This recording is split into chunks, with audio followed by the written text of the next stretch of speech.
Hey guys, it's Mr. Page again. We're going to be talking about the ecosystems again, balance in the ecosystems, part two.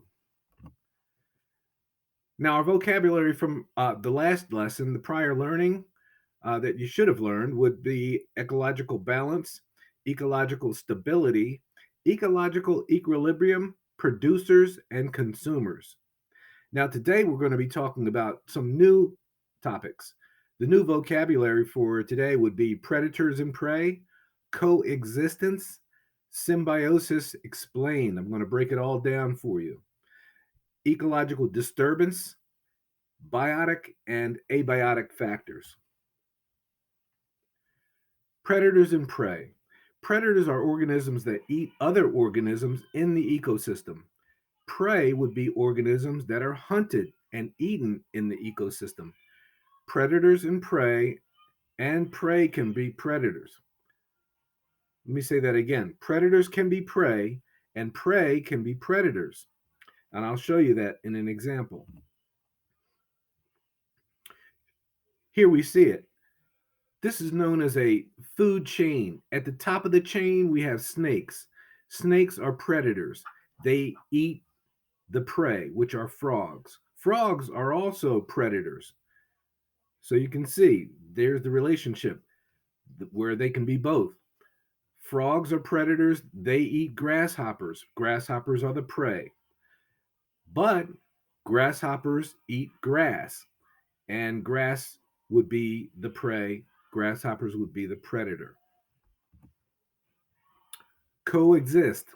Now, if we break this word apart, we see the prefix co, meaning together, and the suffix exist, meaning to live.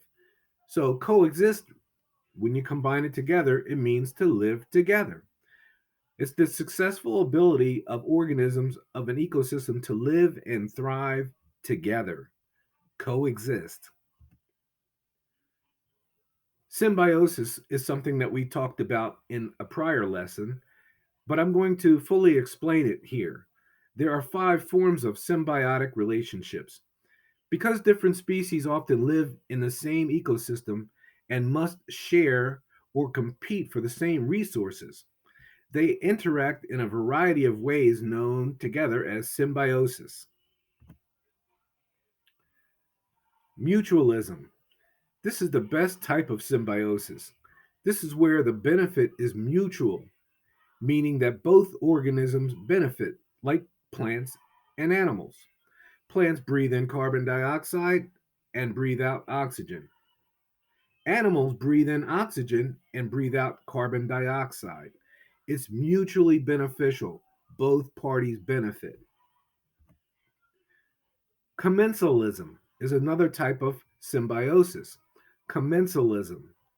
This is a one sided relationship where only one organism benefits, but the other does not. But it doesn't get harmed either. An example would be this organism called the cattle egret. It'll ride on the cattle's back and eat insects that fly out of the grass while the cattle eats grass. You can Google it. Cattle egret. Parasitism. This has to do with parasites. Have you ever heard of that word before? Here, one organism benefits, but the to the harm of the other organism. An example would be fleas, mosquitoes. They feed on blood from other organisms.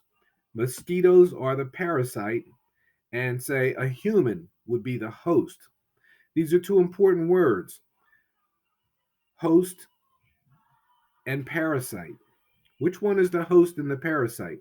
That's going to be the question you'll find on quizzes and tests. Predation.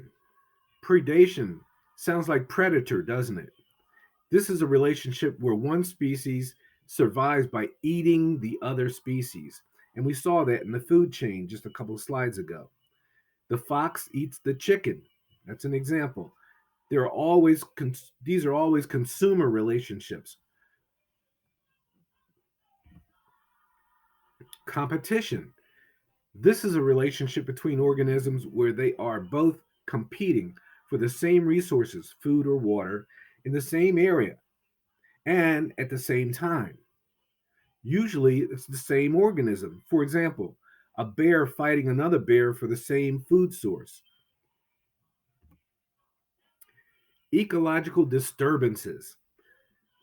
A disturbance is any change that causes a disruption in the balance of an ecosystem, like a flood or a fire. That's a disturbance. Could be a significant drop in the population or a significant drop in the availability of food. That is a disturbance.